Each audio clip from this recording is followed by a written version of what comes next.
வணக்கம். நவம்பர் மாதத்தின் 18ஆம் தேதிக்குரிய செய்திகளோடு உங்களை சந்திக்கிறேன். இலங்கையை பொறுத்தவரையில் இன்றைய நாள் மிக முக்கியமான ஒரு நாளாக அமைந்தது. இதுவரை காலமும் பதியப்பட்ட மிக குறைவான அமைச்சர்களை கொண்ட ஒரு அமைச்சரவை. ஏற்கனவே ஜனாதிபதி தேர்தலின் போது தான் வழங்கிய வாக்குறுதியை இந்த நாளில் நிறைவேற்றி இருக்கின்றார் ஜனாதிபதி அனுர்குமார் திசாநாயக்க.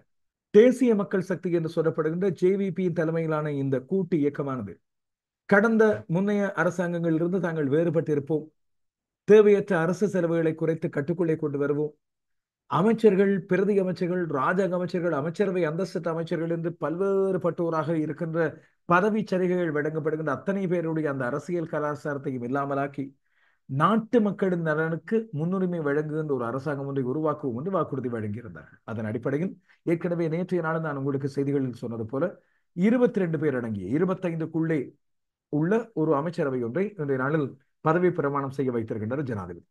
இதிலே முதல் தடவையாக மலையகத்தைச் சேர்ந்த பெண் ஒருவருக்கு அமைச்சு பதவி கிட்டியிருக்கிறது. அதுபோல 22 அமைச்சர்கள் ஒட்டுமொத்தமாக தெரிவாகி இருக்கின்ற நேரத்தில் பல பேர் அறியாத முகங்கள். அதுவேளை ஒரு சில விமர்சனங்கள் வேண்டுதான் இருக்கிறது இதை பற்றி. ஆனால் இதை பற்றி பொதுவாக சொல்கின்ற கருத்துக்களை பொறுத்தவரையில் இந்த அரசாங்கம் ஆரம்பித்து சொற்ப காலம்தான். அதுபோல இதுவரை காலமும் ஆட்சி செய்து பழக்கமில்லாத ஒரு குழு ஒன்று இம்முறை ஆட்சிக்கு மக்களால் தெரிவு செய்யப்படுகிறது. எனவே நாங்கள் விமர்சிப்பது இப்போது டூ ஏர்லி, இன்னும் கொஞ்சம் விட்டு பிடிப்போம், அவர்களது செய்கைகளை பார்த்து அவர்களது செயற்பாடுகளை பார்த்து அதற்கு பிறகு விமர்சிக்கலாம் என்பதுதான் அரசியல் ரீதியாகவும் நியாயமானது, அதுபோல விமர்சன ரீதியாகவும் நியாயமானது. எனவே இந்த நாளில் ஜனாதிபதி அனுர்குமார் திசாநாயக்க தலைமையில் பதவியேற்ற இந்த அமைச்சரவை பற்றிய விடயங்களோடு ஜனாதிபதி இன்று பதவியேற்ற அமைச்சர்களுக்கு முன்னால் ஆற்றிய உரை மிக முக்கியமான ஒன்று. எனவேதான் அந்த உரையை தனியான ஒரு காணொலியாக வழங்கியிருக்கிறேன். இன்றைய செய்திகளிலும் அதை பற்றி சொல்கிறேன்.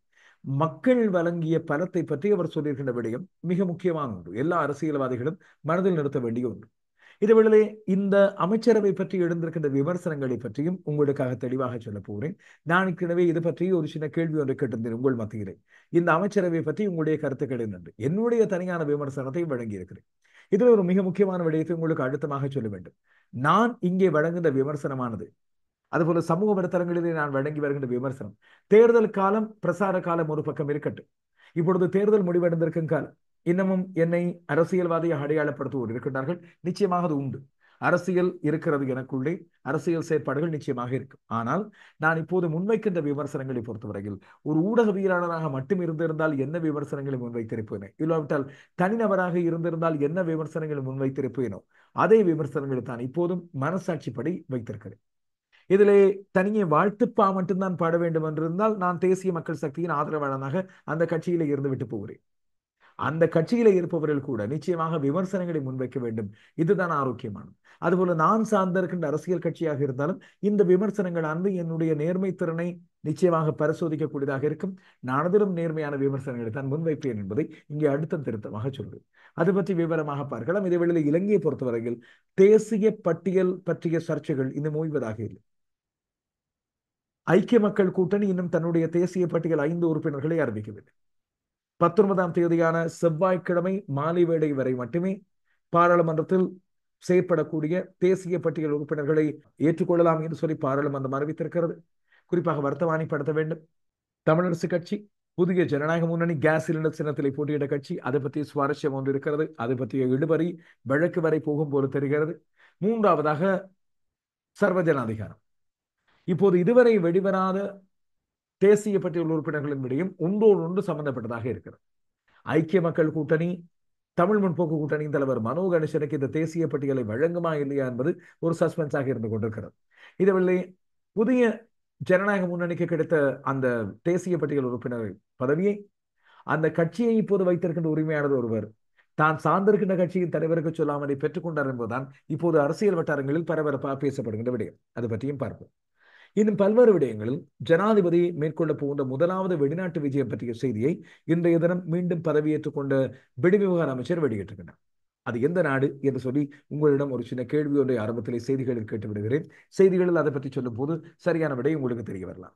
இந்த முக்கியமான செய்திகளோடு தமிழ் மக்கள் மத்தியில் தீயாய் பரவி இருக்கின்ற ஒரு சுவரொட்டி சமூக வலைத்தளங்கள் மூலமாக பரவி வருகின்ற ஒரு விடயம். இது உண்மையானதா போலியானதா? ஜனாதிபதி தமிழ் மக்களுக்கு விடுத்திருக்கின்ற அறிவிப்பு என்ற அடிப்படையில் வெளியாகி இருக்கின்ற அந்த துண்டு பிரசுரம் உண்மைதானா? இதை ஜனாதிபதி தரப்பு ஏற்றுக்கொண்டதா? இந்த கேள்விகளுக்கான தெளிவான பதில் ஒன்றை விளக்கமாக தர வேண்டியிருக்கிறது. அதுவும் இன்றைய நாளின் செய்திகளிலே இருக்கிறது. இதேவேளை தமிழரசு கட்சி ஏற்கனவே தங்களுடைய தேசிய பட்டியல் உறுப்பினரை நேற்றைய நாளில் வவுனியாவில் இடம்பெற்ற கூட்டத்தின் போது இடம்பெற்ற கலந்துரையாடலுக்கு பிறகு தெரிவு செய்வதாக அறிவித்திருந்தாலும் கூட அது இன்றைய நாளில் வர்த்தமானிப்படுத்தப்படுகிறது. அதற்கிடையே இடம்பெற்ற பல்வேறு விடயங்கள் குறித்து செய்திகள் வெளியாகி இருக்கின்றன. சுவாரஸ்யத்துக்கு குறைவில்லை, அரசியல் தானே. எனவே அவை பற்றியும் பார்க்கலாம். இன்னும் பல்வேறு விடயங்கள் இருக்கின்றன. அதுபோல 5ஆம் ஆண்டு புலைமை பரிசில் பற்றிய புதிய செய்தி ஒன்று வெளியாகி இருக்கிறது, நீதிமன்ற தீர்ப்போடு சேர்த்து. அவை பற்றிய விடயங்களும் இங்கே இருக்கின்றன. ஒவ்வொரு விடயங்களாக பார்த்து கொண்டு செல்லலாம்.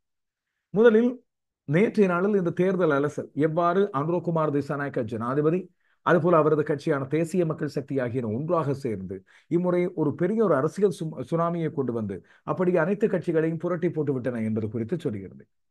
இதிலே தமிழ் கட்சிகள் பல உடைந்து போயின, தமிழ் கட்சிகள் பல சிதறந்து போயின, தமிழ் மக்களின் பிரதிநிதித்துவம் பல இடங்களில் இல்லாமல் போனது தங்கள் பிராந்திய கட்சிகள் மூலமாக, தமிழ் தேசிய கட்சிகள் மூலமாக. ஆனால் தமிழ் எம்பிக்கள் இந்த தேசிய மக்கள் சக்தி மூலமாக வந்திருக்கின்றார்கள். அதில் ஒருவர் தான் ஒரு பெண் பிரதிநிதியாக மலையகத்தைச் சேர்ந்த முதலாவது அமைச்சராக இந்த நாளில் பதவியேற்றுக் கொண்டார். இப்படியான விடயங்கள் ஒரு பக்கம் இருந்தாலும் கூட இம்முறை தேர்தலில் தமிழ் பிரதிநிதித்துவம் குறைந்ததற்கான அருகி போனதற்கான மிக முக்கியமான காரணத்தை பல பேர் நான் மிக தெளிவாக நேற்றைய நாள் சொல்லியிருக்க வேண்டும் என்று குறிப்பிட்டிருந்தார்.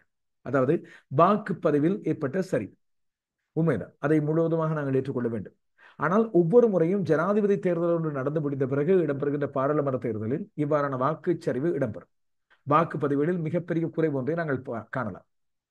அதே போல ஆளும் கட்சிக்கு சாதகமாக முடிவுகள் மாறுவதையும் பார்த்திருக்கிறோம். ஆனால் இம்முறை தேசிய மக்கள் சக்தி அலை என்று சொல்லப்படுகின்ற அலை ஜனாதிபதி தேர்தலில் இருந்த அனுரகுமார் திசாநாயக்கவுக்கான பெருமதிப்பை தாண்டி இம்முறை குறைவடையக்கூடும்.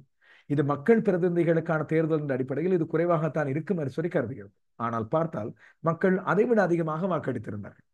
ஆனால் ஒன்று, வாக்கெடுப்பு சதவீதம் மிக பாரிய அளவில் வீழ்ச்சி கண்டிருந்தது உண்மை. நாங்கள் அண்மையில் நடைபெற்று முடிந்த ஒரு தேர்தலான ஜனாதிபதி தேர்தலோடு இதை ஒப்பிட்டால் ஜனாதிபதி தேர்தலில் செலுத்தப்பட்ட மொத்த வாக்குகள் 13,619,916, அதாவது 136 லட்சம். மொத்த வாக்காளர்களின் எண்ணிக்கை 171 லட்சம், 17.14 மில்லியன். எனவே இதிலே 79.46% வாக்களித்திருந்தார்கள். இம்முறையும் வாக்குப்பதிவு அதே இடாப்பு என்ற அடிப்படையில் வாக்காளர் எண்ணிக்கையில் மாற்றம் கிடையாது. 17.14 மில்லியன், அதாவது 171.4 லட்சம். அதிலே வாக்களித்தோர் வெறும் 11.815 மில்லியன், அதாவது 118 லட்சம் பேர்.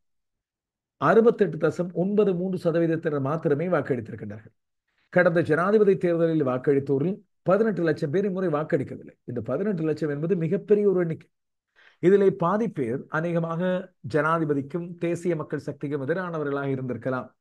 கூடுதலாக எதிர்கட்சியினர் தான் சோர்வடைந்து இம்முறை வாக்களிக்க செல்லவில்லை. இதுதான் மிகப்பெரிய மாற்றத்தை, யாரும் எதிர்பாராத மிகப்பெரிய தாக்கத்தை ஏற்படுத்தி இருக்கிறது.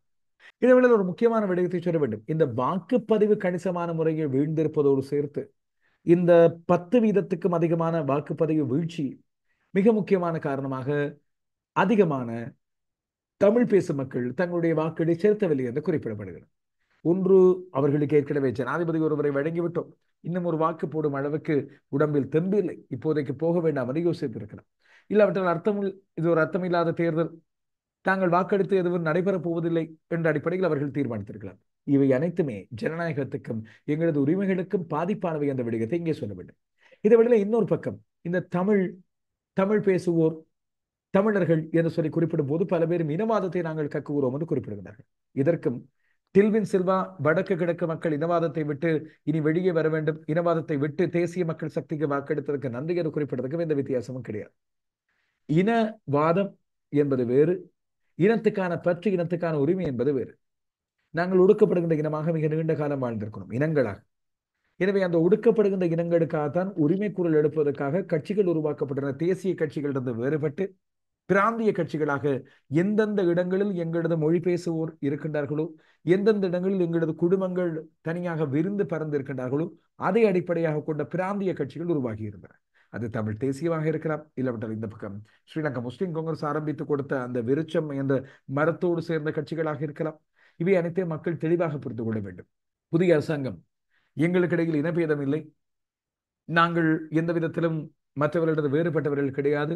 அனைவரும் ஒன்று, அனைவரும் இலங்கையர் என்று சொல்லி போதி தீங்கி வந்திருக்கின்றார்கள். ஆனால் கடந்த காலங்களில் நிகழ்ந்த விடயங்களுக்கான நல்லெண்ண நகர்வுகளை அவர்களை மேற்கொள்ள வேண்டும் என்பதுதான் இங்கே முக்கியமானது.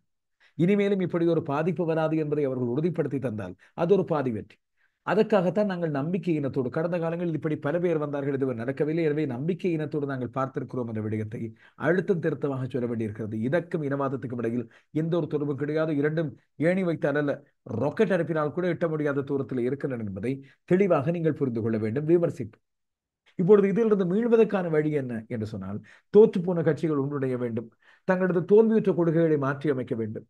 அதுபோல விமர்சன அரசியல் என்பதை முன்னிறுத்தாமல் ஆக்கப்பூர்வமான அரசியலை முன்னெடுக்க வேண்டும் என்று பல்வேறு காரணங்கள் இருக்கின்றன. இந்த விடயங்கள் ஒரு பக்கம் இருக்க, இம்முறை வெற்றி பெற்ற இந்த அமைப்பு, அதாவது தேசிய மக்கள் சக்தி, தங்களுடைய 22 பேர் கொண்ட முதலாவது அமைச்சரவை இன்றைய நாளில் அறிவித்தது. நீண்ட ஆலோசனைகளுக்கு பிறகு யார் யாருக்கு பதவி வழங்குவது என்பது குறித்து முடிவெடுக்கப்பட்டது. காரணம், அவர்களிலேயே 159 பேர் முறை தெரிவாகி வந்திருக்கின்றார்கள்.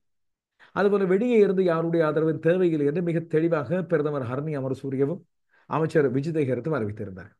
எனவே ஜனாதிபதி தன்னோடு சேர்த்து 22 பேர் கொண்ட புதிய அமைச்சரவையை அறிவித்தார். இதிலே ஜனாதிபதி அனுரகுமார் திசாநாயக்க தனக்கு கீழே பாதுகாப்பு, நிதி, திட்டமிடல், பொருளாதார அபிவிருத்தி, டிஜிட்டல் பொருளாதார அமைச்சு என்று 5 அமைச்சுகளை கொண்டு வந்திருக்கிறார். பிரதமர் ஹர்னி அமரசூரியவின் கீழே கல்வி, உயர்கல்வி மற்றும் தொழிற்கல்வி அமைச்சு இருக்கிறது. தேசிய மக்கள் சக்தி அரசாங்கத்தின் புதிய அமைச்சரவை இன்றைய நாளில் பதவியேற்றுக் கொண்ட வேளையில் விஜித ஹேரத் வெளிநாட்டு அலுவலர்கள், வெளிநாட்டு வேலைவாய்ப்பு மற்றும் சுற்றுலா அமைச்சராக பதவியேற்றுக் கொண்டார். பேராசிரியர் சந்தன அபேரத்ன பொது நிர்வாக, மாகாண சபைகள் மற்றும் உள்ளூராட்சி அமைச்சர். சட்டத்தரணி ஹர்ஷன நாணயக்கான நீதி மற்றும் தேசிய ஒருமைப்பாட்டு அமைச்சர். இம்முறை 2 பெண் அமைச்சர்கள் மட்டுமே அறிவிக்கப்படுகின்ற இந்த குறுகிய அமைச்சரவையிலே சரோஜா சாவித்ரி போல்ராஜ் மகளிர் மற்றும் சிறுவர் விவகார அமைச்சர். இவர் மலையகத்தைச் சேர்ந்தவர். சிறுவயதிலிருந்து மாத்தறை மாவட்டம் தென் மாகாணத்தில் வசித்து வருகிறார். மலையக சார்பாக அமைச்சு பதவியை பெற்றுக்கொண்ட முதல் பெண் என்ற சரித்திர சாதனையை படைத்திருக்கின்ற அவருக்கு மனமார்ந்த வாழ்த்துக்களை சொல்லிக்கொள்ளும். கேடி லால்காந்த விவசாய, கால்நடை வளங்கள், காணி மற்றும் நீர்ப்பாசன அமைச்சர். அனுர கருணாதிலக்க நகர அபிவிருத்தி, நிர்மாணத்துறை மற்றும் வீடமைப்பு அமைச்சர். ராமலிங்கம் சந்திரசேகரன் கடற்தொழில் மற்றும் நீரியல் மற்றும் கடல் வளங்கள் அமைச்சராக அறிவிக்கப்பட்டிருக்கிறார். பேராசிரியர் உப்புல் பன்னிலகே கிராமிய அபிவிருத்தி, சமூக பாதுகாப்பு மற்றும் சமூக வலுவூட்டல் அமைச்சர். சுனில் ஹந்துனெத்தி கைத்தொழில் மற்றும் தொழில் முயற்சியாண்மை அபிவிருத்தி அமைச்சர். பிமல் ரத்நாயக்க போக்குவரத்து, நெடுஞ்சாலைகள், துறைமுகங்கள் மற்றும் சிவில் விமானத்துறை அமைச்சர். அவருக்கு சபாநாயகர் பதவி வழங்கப்படும் என்று நேற்று வரை பேசப்பட்டு வந்திருந்தது. பார்த்தால் என்று அவர் அமைச்சராக மாறியிருந்தார். பேராசிரியர் ஹினிதும சுனில் செனவி புத்த சாசன, சமய மற்றும் கலாச்சார அமைச்சர். இதுவும் விமர்சனத்துக்குள்ளான ஒரு விடயம்.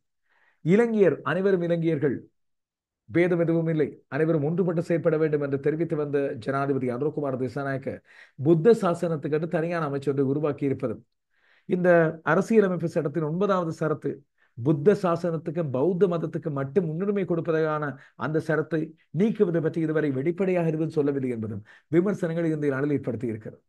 குறிப்பாக இந்த 9வது சரத்தானது நீக்கப்பட்டுத்தான் அதன் அடிப்படையில் புத்த மதத்துக்கு, பௌத்த மதத்துக்கு இலங்கை அரசியலமைப்பில் இருக்கின்ற அந்த ஆதிக்க மனப்பாங்கு இல்லாமல் செய்யப்படும் என்று பார்த்தால் அதை இதுவரைக்கும் நீக்குவதாக இல்லை என்ற விமர்சனங்களை நாங்கள் பார்க்கிறோம்.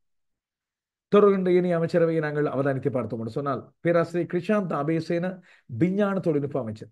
வசந்த சமரசிங்க வர்த்தக, வாணிப, உணவு பாதுகாப்பு மற்றும் கூட்டுறவு அபிவிருத்தி அமைச்சர். டாக்டர் நலிந்த ஜெயதீச சுகாதார மற்றும் வெகுசன ஊடக அமைச்சர். சமந்த வித்யாரத்ன பெருந்தோட்ட மற்றும் சமூக உட்கட்டமைப்பு அமைச்சர். சுனில்குமார் கமகே இளைஞர் விவகாரம் மற்றும் விளையாட்டுத்துறை அமைச்சர். இதுபோல பேராசிரியர் அனில் ஜெயந்த பெர்னாண்டோ தொழில் அமைச்சர். பொறியியலாளர் குமார ஜெயக்கொடி வரசக்தி அமைச்சர். டாக்டர் தம்மிக்க பட்டவேந்தி சுற்றாடல் அமைச்சர். எனவே 22 பேர் இந்த அமைச்சர்களாக இம்முறை பதவியேற்றுகிறார்கள். இப்போது இருக்கின்ற கேள்வி, அப்படியாக இருந்தால் முஸ்லீம் அமைச்சர்கள் யாரும் இல்லையே? இந்த கேள்வி பல பேர் எழுப்பியிருந்தார்கள். கேள்வி எழுப்பிய பலருக்கும் இன்னும் சிலர், அனுரகுமார் திசாநாயக்க மற்றும் தேசிய மக்கள் சக்தியின் ஆதரவாளர்கள், அது எப்படி இனவாதத்தோடு சொல்கின்றீர்கள், இப்போதெல்லாம் திறமைக்குத்தான் முதலிடம், இனங்களாக பிரித்து கொடுப்பதில்லை என்று. இதில் இருக்கின்ற விடயம், அந்த முதலாவது எழுப்பப்பட்ட அதிருப்தி கூற்றுக்கான மிக முக்கியமான ஒரு விடயம், ஒவ்வொரு அரசியல் ரீதியாக கொடுமைப்படுத்தப்படுகின்ற தனி இனத்துக்கும் தன்னுடைய தேவைகளை தன் இனம் சார்பாக வெளியிட வேண்டிய முழுமையான ஒரு கடப்பாடு இருக்கிறது. அவர்களுக்கு முழுமையான பொறுப்பு இருக்கிறது. இதில் தப்பேதும் சொல்ல முடியாது. அனைத்து தமிழ் இனப்பரப்புகளுக்கு மட்டுமல்ல, அனைத்து இனங்களுக்குமே இந்த உரிமை இருக்க வேண்டும். இதன் அடிப்படையில் இது முதலாவதாக மறுக்கப்பட்டிருப்பதாக தெரிகிறது, இல்லாவிட்டால் தவிர்க்கப்பட்டிருப்பதாக தெரிகிறது. ஆனால் ஒன்று, ஒரு சின்ன நம்பிக்கை வையுங்கள், ராஜாங்க அமைச்சர் அதுபோல அமைச்சரவை அந்தஸ்து இல்லாத அமைச்சர் கிடையாது, ஆனால் பிரதி அமைச்சர்கள் இருக்கின்றனர். எனவே இந்த 22 பேருக்கு ஏற்ற 22 பேரோ, இல்லாவிட்டால் சில வேளைகளில் மேலும் 3 அமைச்சர்களுக்கான பதவி வாய்ப்பு வழங்கி 25 பேருக்கு ஏற்ற 25 பேரோ பிரதி அமைச்சர்களாக வருவார்கள். அவர்கள் வருகின்ற வேளையில் அங்கே இம்முறை தவறவிடப்பட்ட அந்த இன விகிதாச்சாரம் இல்லாவிட்டால் இனப்பிரதிநிதித்துவம் வழங்கப்படலாம் என்று சொல்லி எதிர்பார்க்கப்படுகிறது. இது எதிர்பார்க்க முடியாத முற்றுமுழுதாக வழங்கப்படலாம் என்று சொல்லி கருதப்படுகிறது. இந்த இடத்திலே தான் சமூக வலைத்தளங்களில் இன்றைய அந்த அமைச்சரவை பற்றிய என்னுடைய விமர்சனங்களை பதிவிட்டிருந்தேன். இதிலே மிக முக்கியமான விடயம் ஒன்றை கவனியுங்கள். ஒன்று, விமர்சனம் என்பது அரசியல் செயற்பாட்டு அரசியலுக்கு வந்த பிறகு எல்லோரும் மீதும் இருக்கு. அது ஜனாதிபதிக்கும் விதிவிலக்கு கிடையாது. ஜனாதிபதி முறை அமைத்திருக்கின்ற இந்த அமைச்சரவையானது நிறைய விடயங்களில் கொஞ்சம் பின்தங்கி இருப்பதாக பரவுகிறது விமர்சனங்கள். முக்கியமாக பெண்களுக்கு அதிக முக்கியத்துவம் வழங்கப்படுவதாக சொல்லப்பட்டது வழங்கப்படவில்லை. வடக்கு கிழக்கிலிருந்து இம்முறை கணிசமான வாக்கள் வந்திருந்தன. அங்கே ஒருவருக்கு, தமிழ் பேசுவோருக்கு இந்த அமைச்சு பதவி வழங்கப்படுவதன் மூலமாக அந்த இடங்களில் தாங்கள் இப்போது பெற்றுக்கின்ற புதிய செல்வாக்கை இன்னும் திடப்படுத்தி உறுதிப்படுத்திக் கொள்ளலாம். ஆனால் பார்த்தால் அவர்கள் வழங்கியிருக்கின்ற தேசிய பட்டியல் மூலமான தெரிவுகளின் அடிப்படையில் வன்னி மாவட்டத்தில் போட்டியிட்டு தோல்வியுற்ற ஒருவருக்கு தான் இந்த தேசிய பட்டியல் பதவி இம்முறை வழங்கப்படும். ஏற்கனவே வன்னி மாவட்டத்தில் தலைமை வேட்பாளராக தேசிய மக்கள் சக்தியால் நியமிக்கப்பட்டிருந்த ரத்நாயக்க ஹெட்டிகே உபாலி சமரசிங்க என்பவருக்கு தேசிய பட்டியல் உறுப்பினர் பதவி வழங்கப்படுகிறது. அதுபோல இப்போது அமைச்சர் பதவிகள் வழங்கப்பட்ட பல பேரும் இம்முறை தேசிய பட்டியல் மூலமாக தெரிவு செய்யப்பட்ட விசேட திறமைகள், குறிப்பாக அந்த துறைகளில் விசேட ஆற்றல் கொண்டவர்கள் என்று கருதப்படுகிறது. முஸ்லிம்களில் யாரும் ஒருவருக்கு இம்முறை அமைச்சு பதவி வழங்கப்படவில்லை என்ற விமர்சனங்களுக்கு கொழும்பு மாவட்டத்திலிருந்து எம்பியாக தெரிவு செய்யப்பட்ட டாக்டர் ரிஸ்வி சாலி பதில் வழங்கியிருக்கிறார். அவர் குறிப்பிடுகின்றார், ஜனாதிபதி அனுர்குமார் திசாநாயக்க அரசியலிலும் நிர்வாகத்துறையிலும் தன்னை விட மேம்பட்ட அறிவு கொண்டு ஒருவர். எனவே அவர் பொருத்தமானவர்களை தெரிவு செய்திருக்கிறார். இன அடிப்படையில் அல்லாமல் அந்தந்த துறைகள் சார்ந்த அனுபவம் பெற்றவர்கள், அந்த துறை சார்ந்த விசேடத்துவம் பெற்றவர்களுக்கு முன்னுரிமை வழங்கப்படுகிறது என்று அவர் குறிப்பிடுகிறார்.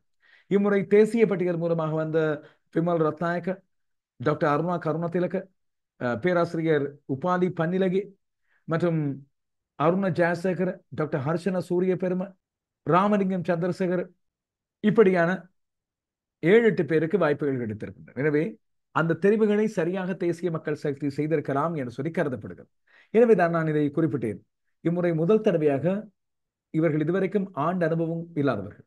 எனவே முதல் தடவையாக நாட்டு மக்கள் தங்களது ஆணையின் அடிப்படையில் இதுவரை ஆண்டு அனுபவம் இல்லாத ஒரு கட்சியை அதிகாரத்தில் அமர்த்தி அழகு பார்க்கின்றனர். எனவே விமர்சிக்க நாங்கள் கால நேரம் எடுத்துக்கொள்ள வேண்டும். இன அடிப்படையில் செய்யப்பட்ட தெரிவுகள் அல்ல, மாறாக திறமையின் அடிப்படையில் வழங்கப்பட்ட பதவி பொறுப்புகள் என்று சொல்லி அவர்களது சார்பான எம்பியை குறிப்பிட்டிருப்பதன் காரணமாக இனி செயற்பாடுகளை தான் நாங்கள் அவதானிக்க வேண்டும்.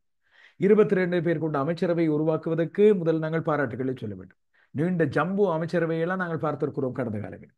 யாராவது கட்சி மாறி வந்தால், இல்லாவிட்டால் அவர்கள் கட்சிகளை தக்க வைக்கப்பட வேண்டிய தேவை இருந்தால் உடனடியாக அமைச்சு பதவி, கேபினெட் அந்தஸ்து அமைச்சர், ராஜாங்க அமைச்சர், பிரதி அமைச்சர் என்ற பதவிகளை வழங்கி அவர்களை சமாளிப்பதை, பதவி மூலமான கையூட்டலை நாங்கள் பார்த்திருக்கிறோம். இனி அப்படி இடம்பெறாது என்று இந்த என்பிபி அரசாங்கம் உறுதியளிக்கிறது. பிரதி அமைச்சர்கள் நியமனம் வருகின்ற 21ஆம் தேதி பாராளுமன்றம் கூடிய பிறகு இடம்பெறும் என்று சொல்லி அறிவிக்கப்படுகிறது. எனவே இப்போது இருக்கின்ற அரசியல் ரீதியான முன்முனைப்புகள் அரசியல் ரீதியாக அங்கே சமாளிக்கப்படும். அரசியல் இதெல்லாம் சகஜமப்பா என்று நாங்கள் சொல்லி கிடக்கலாம். ஆனால் புத்த சாசன அமைச்சு பற்றி பல பேரும் எழுப்பியிருக்கின்ற விமர்சனங்களை பற்றி நானும் ஆரம்பம் முதலே சொல்லி வருகிறேன். இந்த அரசியலில் நான் இறங்க முதலே தேசிய மக்கள் சக்தியை பற்றியும் ஜனாதிபதி அனுர்குமார் திசாநாயக்கவின் பிரசாரங்கள் பற்றியும் கூட நான் சொல்லியிருந்தேன். இதிலே குறிப்பாக புத்த மதத்துக்கு முன்னுரிமை வழங்கப்படுகிற விடயம், பயங்கரவாத தடை சட்டம், இந்த 2 விடயங்களில் தேசிய மக்கள் சக்தி வடக்கு கிழக்கு மக்களின் வாக்களுக்கு முக்கியத்துவம் கொடுப்பதாக இல்லை. அவர்கள் தெற்கை பற்றி யோசிக்கின்றார்கள். அவர்கள் முன்பு எடுத்த தீர்மானங்களை பற்றி யோசிப்பதாக தெரிகிறது. 9ஆம் சரத்தை நீக்குவது பற்றி அவர்களது நிலைப்பாட்டில் தெளிவில்லை. அதை பற்றி அவர்கள் நீக்குவதாக இல்லை. எனவே இந்த 3/2 பங்கு பெரும்பான்மையோடு இவர்கள் அடுத்து எடுக்க போன்ற நடவடிக்கைகள் சில வேளைகளில் கொஞ்சம் குழப்பமாக இருக்கலாம், கொஞ்சம் சந்தேகத்தோடு நோக்கப்படக்கூடியதாக இருக்கும். ஆனால் ஒன்று, இன்று ஜனாதிபதி அனுர்குமார் திசாநாயக்க ஆற்றிய உரை மிக முக்கியமான ஒன்று. குறிப்பாக மக்கள் தான் எங்களுக்கு பரத்தை வழங்குகின்றார்கள், மக்களிடமிருந்து பரத்தை எடுத்துக்கொள்ளும் போது நாங்கள் மிகுந்த அவதானமாக நடந்து கொள்ள வேண்டும் என்று தன்னுடைய உரையிலே, மிக நீண்ட உரையிலே, தன்னுடைய சகோதரர்கள், இம்முறை தேசிய மக்கள் சக்தி சார்பாக போட்டியிட்டு வெற்றி கிட்டிய நாடாளுமன்ற உறுப்பினர்கள், அவர்களது அமைச்சர்களாக மாறியோர் ஆகியோருக்கு இது பற்றிய தெளிவான அறிவுறுத்தல் ஒன்றை கொடுத்திருந்தார். அமைச்சர்களுக்கு எல்லைகளற்ற அதிகாரம் வழங்கப்படுகிறது. ஆனால் இந்த எல்லையற்ற அதிகாரத்தை அமைச்சர்கள் பொறுப்போடு கையாள வேண்டும். தேசிய மக்கள் சக்திக்கு வலுவான ஆணையை வழங்கி இருக்கிறது மக்கள் தொகை, இந்த வாக்கெடுப்பு. அதற்கு பாரிய அளவில் உதவி வழங்கிய அனைவருக்கும் நன்றிகளை சொல்லியிருந்தார் அன்ருகுமார் திசாநாயக். வெற்றி வாய்ப்பு எவ்வளவு பெரியதோ அதே போல பொறுப்பின் இடையும் பெரியது. அதற்காக நாங்கள் ஒன்றுபட்டு செயற்பட வேண்டும் என்று சொல்லி குறிப்பிட்டிருந்தார். குறிப்பாக இந்த வெற்றியை பற்றி அவர் அடுத்தமாக சொல்லும் போது, எமது வெற்றி மகத்தானது, வெற்றியினால் நமக்கு வழங்கப்பட்ட பொறுப்பின் இடை அதே அளவானது, அதற்காக நாம் ஒன்றிணைந்து செயற்பட வேண்டும் என்று அவர் சுட்டிக்காட்டுகிறார். இது மிக முக்கியமான அழுத்தமான ஒரு உரை. குறிப்பாக நாட்டு மக்கள் எந்த காரணத்துக்காக மாற்றத்துக்காக வாக்களித்திருந்தார்கள், அதை எவ்வாறு ஜேவிபியும் என்பிபியும் பயன்படுத்திக் கொள்ள வேண்டும், ஒவ்வொரு துறையிலும் உள்ள மக்கள் குழுவை அவதானித்தால் அவர்களுக்கே உரித்தால் அவர்களுக்கே தனித்துவமான பல அடக்குமுறைகளை பொதுமக்கள் எதிர்கொண்டார்கள் என்று விவரமாக தன்னுடைய உரையிலே சொல்லியிருந்தார் ஜனாதிபதி. எனவே உரையோடு இவை நின்று போகாமல் ஆக்கப்பூர்வமான நடவடிக்கைகள் மூலமாக மக்களை வெல்கின்ற ஒரு மனநிலையை அவர்கள் ஏற்படுத்த வேண்டும். இல்லாவிட்டால் அவர்களும் இம்முறை சறுக்கி போக வழமையான அதே அரசியல் சுழற்சி ஒன்று இடம்பெறுவதாக மக்கள் கருதக்கூடும். இப்போது நாங்கள் தேசிய பட்டியல் விடயத்துக்கு வருவோம். அதுக்கு முதல் மாதி வேலை என்று சொல்லப்படுகிற பாராளுமன்ற உறுப்பினர்கள் தங்கியிருக்கின்ற உத்தியோகபூர்வமான குடியிருப்பு பகுதியிலிருந்து இறுதியாக தங்கியிருந்த 30 பாராளுமன்ற உறுப்பினர்கள் வெளியேறி இருக்கின்றார்கள்.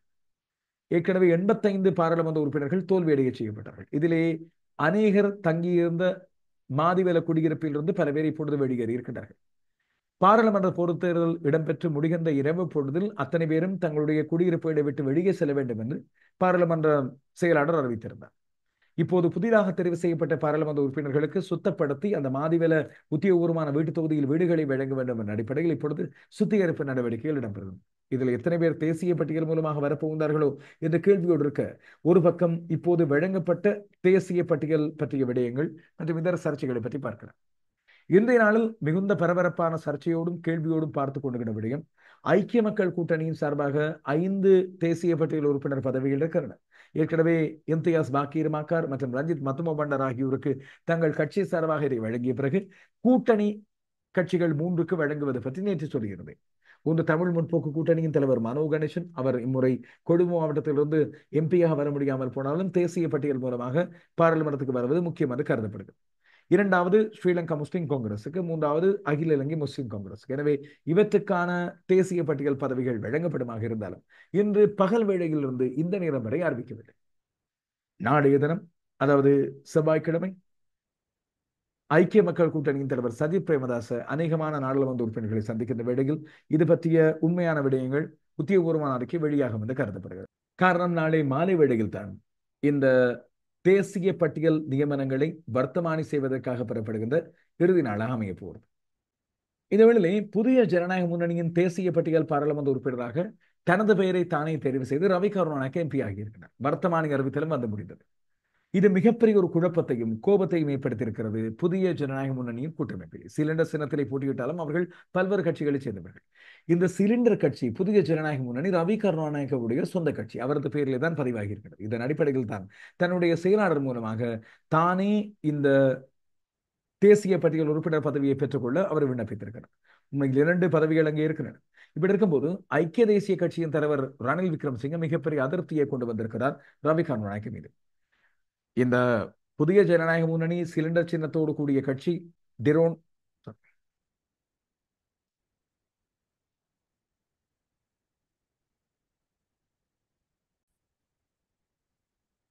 ஐக்கிய தேசிய கட்சியின் உறுப்பினராக ரவி கருணாநாயக்க இருந்தாலும் அவரது சொந்த கட்சியான இந்த புதிய ஜனநாயக முன்னணியானது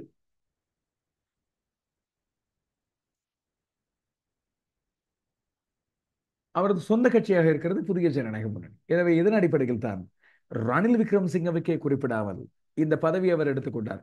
இது பற்றி தன்னுடைய அதிருப்தியை வெளிப்படுத்துகின்றார் ரணில் விக்ரமசிங்க.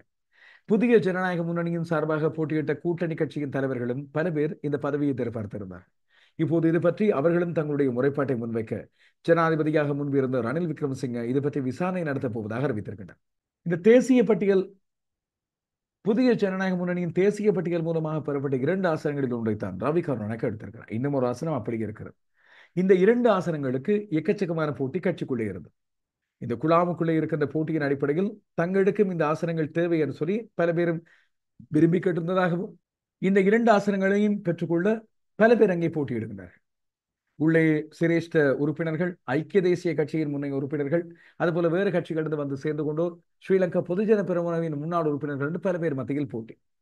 குறிப்பாக ஜனாதிபதியாக முன்பு இருந்த ரணில் விக்ரமசிங்கே இந்த போட்டியிலிருந்து விலகி இருப்பதாக தெரிவிக்கப்பட்டாலும் யாருக்கு தெரியும், கடந்த முறை போல அவர் வந்து இறங்கக்கூடும். ஏனையோரை பொறுத்தவரையில் டிரான் அலஸ், பைசர் முஸ்தபா, தினேஷ் குணவர்தன, காஞ்சன விஜயசேகர, சாகர ரத்நாயக்க என்று பல பேர் கிடையில் போட்டி.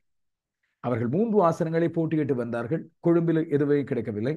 அதுபோல 2 ஆசனங்கள் அவர்களுக்கு தேசிய பட்டியல் மூலமாக கிடைத்தன. அதில் ஒன்றை தான் கொத்தி எடுத்துக்கொண்டார் ரவி கருணாநாயக்க. ஜனாதிபதியாக முன்பு இருந்த வேளையில் ரணில் விக்ரமசிங்க ஒரு அரசியல் நரி. அவருக்கே பெப்பை காட்டி இந்த காகம் நரியின் வாயிலிருந்த வடையை இந்த காகம் கொத்திக் கொண்டு போய்விட்டது என்பதுதான் பல பேரும் ஆச்சரியமாக பார்க்கின்ற விடயம். இது சட்ட இழுபறிக்குரியதாக மாறக்கூடிய வாய்ப்பு இங்கே இருக்கிறது. எனவே இதன் அடிப்படையில் தான் இந்த தேசிய பட்டியல் இழுபறி நீடித்துக் கொண்டிருந்தாலும் இன்று தேர்தல் ஆணைக்குழு அதை ஏற்றுக்கொண்டு வர்த்தமானிப்படுத்திவிட்டது. காரணம் கட்சி ரவி கருணாநாயக்கவுடையது. இது நல்லதொரு அரசியல் பாடமாக பல பேருக்கு அமையும். காரணம் தேர்தலுக்காக சின்னத்தை பெற்றுக்கொள்ள பல்வேறு கட்சிகளை வாடகைக்கு எடுத்து போட்டியிடுகிற பல பேருக்கு இப்படியான ஆபத்து ஒன்று இருக்கு. இந்த சூழ்நிலையில் தான் மற்ற 3வது தேசிய பட்டியல் விடயமும் இழுபறியாக நேற்றைய நாள் இருந்ததாக சொல்லப்படுகிறது. குறிப்பாக நேற்று இலங்கை தமிழரசு கட்சி தன்னுடைய தேசிய பட்டியல் பதவியை உறுதிப்படுத்திக் கொண்டது. மனோ கணேசனுக்கு கொழும்பிலே தேசிய பட்டியல் ஐக்கிய மக்கள் கூட்டணியினால் வழங்கப்படுமா இல்லையா என்ற கேள்வி ஒரு பக்கம் இருக்க, தமிழரசு கட்சியை பொறுத்தவரையில் எந்த ஒரு குழப்பமும் இல்லை. தாங்கள் இந்த தேசிய பட்டியல் பதவியை தங்களுடைய பொதுச் செயலாளரான மருத்துவர் சத்தியலிங்கத்துக்கு வழங்கிவிட்டோம் என்று அறிவித்திருந்தார்கள். ஆனால் அந்த கூட்டத்தில் பங்கு பற்றிய பல பேரும் வேறு விதமான கருத்துக்களையும் சொல்லியிருக்கிறார்கள்.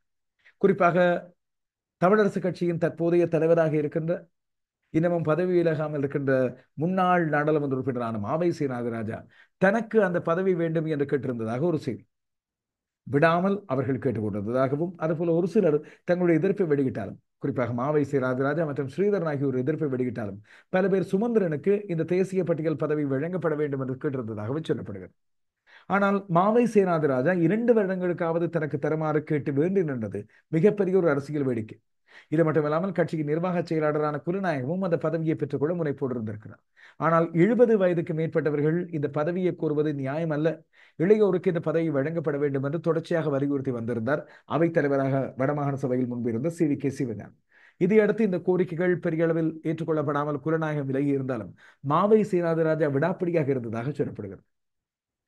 கடுமையான எதிர்ப்பின் மத்தியில் சுமந்திரன் தனக்கு இது வேண்டாம் என்று இங்கே குறிப்பிட்டிருந்த நிலையில் அதற்கு பிறகு பெண் ஒருவருக்கு இந்த MP பதவி வழங்கப்பட வேண்டும் என்று ஒரு சிலர், வேறு யாருக்காவது இதை வழங்கலாம் என்று பலர் இருக்க, வவுனியாவை சேர்ந்த ஒருவர் வன்னி மாவட்டத்தைச் சேர்ந்த ஒருவருக்கு தான் வழங்கப்பட வேண்டும் என்று ஏகமனதாக பின்னர் தீர்மானம் எடுக்கப்பட்டு அனைவரும் ஒன்றாக சேர்ந்துதான் இந்த முடிவை அறிவிக்க வேண்டும் என்று சுமந்திரன் வலியுறுத்தியதை அடுத்து அனைவரும் ஒன்றாக சேர்ந்து இந்த முடிவை எடுத்திருக்கிறார்கள். மகிழ்ச்சிக்குரிய ஒரு விடயம், ஒற்றுமையானது இறுதியாக வெளிப்படுத்தப்பட்டிருப்பது இங்கே நல்லது.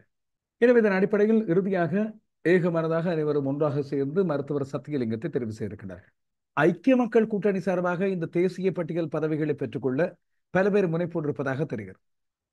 ஐக்கிய மக்கள் கூட்டணியை பொறுத்தவரையில் 3 ஆசனங்களை தங்களுடைய தோழமை கட்சிகள் தங்களுடைய கூட்டணி கட்சிகளுக்கு வழங்கி, அதுக்கு பிறகு எஞ்சி இருக்கிற 2 ஆசனங்களை மட்டும்தான் டலஸ் அழகப்பெரும, இம்தியாஸ் பாக்கியர்மாக்கர், ரஞ்சித் மத்தும பண்டார, ஜிகல் பீரிஸ், சுஜீவ சேனசிங்க, சுதர்ஷினி பெர்னாண்டோ புள்ளி, மகேஷ் சேனநாயக்க போன்ற பல பேர் மத்தியில் பகிர்ந்து கொடுக்க வேண்டியிருக்கிறது. சுழற்சி அடிப்படையில் இது வழங்கப்படுமா, இல்லாவிட்டால் ஸ்ரீலங்கா முஸ்லிம் காங்கிரஸ் ஏற்கனவே ஒரு தேசிய பட்டியல் நாடாளுமன்ற உறுப்பினர் பதவியை பெற்றுக்கிறது.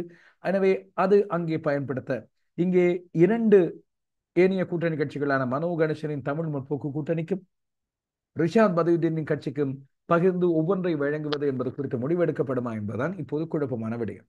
முஸ்லிம் காங்கிரஸை பொறுத்தவரையில் அவர்கள் கடந்த முறையும் கேட்காத காரணத்தால் இந்த 3 கட்சிகளுமே கடந்த முறை தேசிய பட்டியலை கேட்டு வாங்கவில்லை ஐக்கிய மக்கள் கூட்டணியிடம் இருந்து. எனவே இம்முறை ஒன்றை கேட்டு வாங்கலாம் என்ற அடிப்படையில் தான் இதுவரை தாங்கள் பெற்றுக்கொண்ட தேசிய பட்டியல் உறுப்பினர் பதவிக்கான பெயரையும் அவர்கள் இன்னும் உறுதிப்படுத்தி தேர்தல் ஆணைக்குழுவுக்கு அனுப்பவில்லை என்று சொல்லி கருதப்படுகிறது. அவதானித்திருப்போம், இது எந்த விதமான குழப்பங்களுக்கு செல்லும், யாருக்காவது சங்கடங்களை ஏற்படுத்த போகிறதா என்ற விடயத்தை பார்த்திருப்போம். இதேவேளை ஜனாதிபதி அனுர்குமார் திசாநாயக்க ஜனாதிபதியாக பதவி எடுத்த பிறகு இன்னமும் அவர் வெளிநாடுகளுக்கு செல்லவில்லை. இந்தியா அழைப்பு விடுத்திருந்தது, சீனா அழைப்பு விடுத்திருந்தது. இன்று புதிய வெளியுறவு அமைச்சராக மீண்டும் பொறுப்பெடுத்திருக்கின்ற விஜித ஹேரத் ஜனாதிபதி அனுர்குமார் திசாநாயக்க வருகின்ற டிசம்பர் மாத நடுப்பகுதியில் இந்தியாவுக்கான பயணத்தை மேற்கொள்வார். உத்தியோகபூர்வமான பயணமாக அவர் வெளிநாடு செல்கின்ற முதல் சந்தர்ப்பம் இது. இந்தியாவின் அழைப்பை ஏற்று தாங்கள் இந்தியாவுக்கு விஜயம் செய்வதன் மூலமாக நல்லெண்ண உறவுகளை இரண்டு நாடுகளுக்கு இடையில் கொண்டு வருவது மிக முக்கியமான இலங்கையின் வெளிநாட்டுக் கொள்கையாக அமையும் என்று வெளிவிவகார அமைச்சர் விஜிதஹேர தெரிவித்திருக்கிறார். 5ஆம் தர புலமை பரிசில் பரீட்சைகளை அந்த முடிவுகளை வெளியிடுவது குறித்து நீதிமன்ற அறிவிப்பு ஒன்று கிடைத்திருக்கிறது. குறிப்பாக 2024ஆம் ஆண்டுக்கான தரம் 5 புலமை பரிசில் பரீட்சையின் பெறுபர்கள் வெளியிடப்படுவதை இடைநிறுத்தி உயர்நீதிமன்றம் இடைக்கால தடை உத்தரவு ஒன்றை பிறப்பித்திருக்கிறது. என்னடா இது, ஒரு சிறு பிள்ளைகளின் பரீட்சைக்கு தரம் 5 பரீட்சைக்கு நடைபெறுகின்ற கொடுமைகளை பாருங்கள் என்றால் அங்கேதான் முதல் தடவையாக வினாத்தாள் வெளியாகியிருந்தது. இந்த வினாத்தாள் வெளியாகியதை அடுத்து கேள்விகள் அனைத்து பிள்ளைகளுக்கும் கிடைத்திருக்கும், அது தங்களுக்கான சமநிலையான தீர்வு கிடையாது என்று சொல்லி அதற்கு ஃப்ரீ மார்க்ஸ், அந்த 3 கேள்விகளுக்கும் இல்லாவிட்ட 4 கேள்விகளுக்கும் முழுமையான புள்ளிகள் வழங்குவதை சில பெற்றோர் எதிர்த்திருந்தார்கள். அவர்கள் வழக்கு வரை போயிருந்தார்கள். இத்தனைக்கும் இந்த பரீட்சை கடந்த செப்டம்பர் 15ஆம் தேதி இடம்பெற்றது. இதன் போது 3 வினாக்கள் கசியப்படப்பட்டது என்று சொல்லி குறிப்பிடப்படுகிறது. அப்படி இருக்கும்போது இதில் தான் அடிப்படை உரிமை மனுக்களை தாக்கல் செய்திருந்தார்கள் சில பெற்றோர். இந்த நிலையில் மனு இன்றைய நாள், அதாவது திங்கட்கிழமை வழக்கு விசாரணைக்காக கொண்டு வரப்பட்ட வேளையில் நீதிமன்றத்தில் முன்வைக்கப்பட்ட கருத்துக்களை ஆராய்ந்து நீதிபதிகள் தாங்கள் உறுதியான தீர்ப்பொன்றுக்கு வர வரை இந்த பரீட்சை முடிவுகளை இப்போதைக்கு வெளியிட வேண்டாம் என்று அறிவித்திருப்பது முக்கியமான. மற்றும் ஒரு கல்வி சமூகத்துக்கான செய்தி, பாடசாலை விடுமுறைகள் பற்றிய செய்திகளை கல்வி அமைச்சு உறுதிப்படுத்தி இருக்கிறது. நாடளாவிய ரீதியில் உள்ள அரசாங்க மற்றும் அரசாங்க அங்கீகாரம் பெற்ற தனியார் பாடசாலைகளின் 3ஆம் தவணையின் முதற்கட்ட கற்பித்தல் செயற்பாடுகள் வருகின்ற வெள்ளிக்கிழமையோடு 22ஆம் தேதியோடு நிறைவடையும். எனவே 23ஆம் தேதியிலிருந்து ஜனவரி 1ஆம் தேதி வரை பாடசாலைகளுக்கு விடுமுறை வழங்கப்படுவதாக கல்வி அமைச்சர் அறிவித்திருக்கிறது. மிக நீண்ட விடுமுறை. குறிப்பாக உயர்தர பரீட்சைகளும் இந்த காலகட்டத்தில் இடம்பெறவிருப்பதன் காரணமாக வருகின்ற 19ஆம் தேதி, அதாவது நாளைய தினத்தோடு இந்த கருத்தரங்குகள் மற்றும் வழிகாட்டல் வகுப்புகள் மற்றும் இதர வகுப்புகள், பேப்பர் கிளாஸஸ் போன்ற அனைத்தும் தடுக்கப்படும். எனவே இதன் அடிப்படையில் தான் 2025ஆம் ஆண்டு ஜனவரி 2ஆம் தேதி முதல் 17ஆம் தேதி வரை 2024ஆம் ஆண்டு கல்வியாண்டுக்கான 3ஆம் தவணையின் 2ஆம் கட்ட கற்பித்தல் செயற்பாடுகள் இடம்பெறும் என்றும், இந்த விடுமுறை கால பகுதியில் கல்வி பொதுத்தர உயர்தர பரீட்சைகள் நடைபெறும். இதனால் மாணவர்களை வேறு விதங்களில் தயார்படுத்துவதற்காக இந்த விடுமுறை வழங்கப்பட்டிருப்பதாக கல்வி அமைச்சு அறிவித்திருக்கிறது. இந்த நாளில் ஜனாதிபதி சர்வதேச நாணய நிதியத்தின் உறுப்பினர்களை சந்தித்திருந்தார். இதிலே பொதுமக்கள் எதிர்கொள்கின்ற நெருக்கடிகளை பற்றி உரையாற்றிய ஜனாதிபதி அனுர்குமார் திசாநாயக்க நாடெங்கு மட்டுமல்ல உலகெங்கும் சமநிலையான அணுகுமுறையான சர்வதேச விதிவுகளை சர்வதேச நாணய நிதியம் பின்பற்ற வேண்டும் என்று கேட்டிருந்தார். பொதுமக்கள் எதிர்நோக்குகின்ற பிரச்சனைகளுக்கான தீர்வை காண்பதற்கு அரசாங்கம் அர்ப்பணிப்பை வெளியிட்டிருக்கின்றது. ஜனாதிபதியும் தானும் இதில் இணங்கியிருப்பதாக ஜனாதிபதி தெரிவித்திருந்தார். எனவே தன்னுடைய தலைமைத்துவத்தின் கீழே செலவினங்களுக்காக ஒதுக்கீடுகள் பயனுள்ள விதத்தில் செலவிடப்படும் என்று அவர் தெரிவித்திருந்தார். வரி அறவிடுவதன் மூலமாக மக்களது செலவினங்களை கட்டுக்குள்ளே கொண்டு வரலாம் என்பதில் தான் இப்போது நம்பிக்கை இல்லாதவன் என்ற அடிப்படையில் ஜனாதிபதி இதற்கான மாற்று ஏற்பாடுகள் செய்யப்பட வேண்டும் என்றும் குறிப்பிட்டிருந்தார். இறுதியாக உங்களில் பல பேர் கேட்ட அந்த செய்தி, ஜனாதிபதி மாவீரர் தினம் குறித்து வெளியிட்டுள்ள துண்டு பிரசுரம் ஏற்றுக்கொள்ளக்கூடியதானா, அது உண்மைதானா என்று பல பேர் கேட்டிருந்தார்.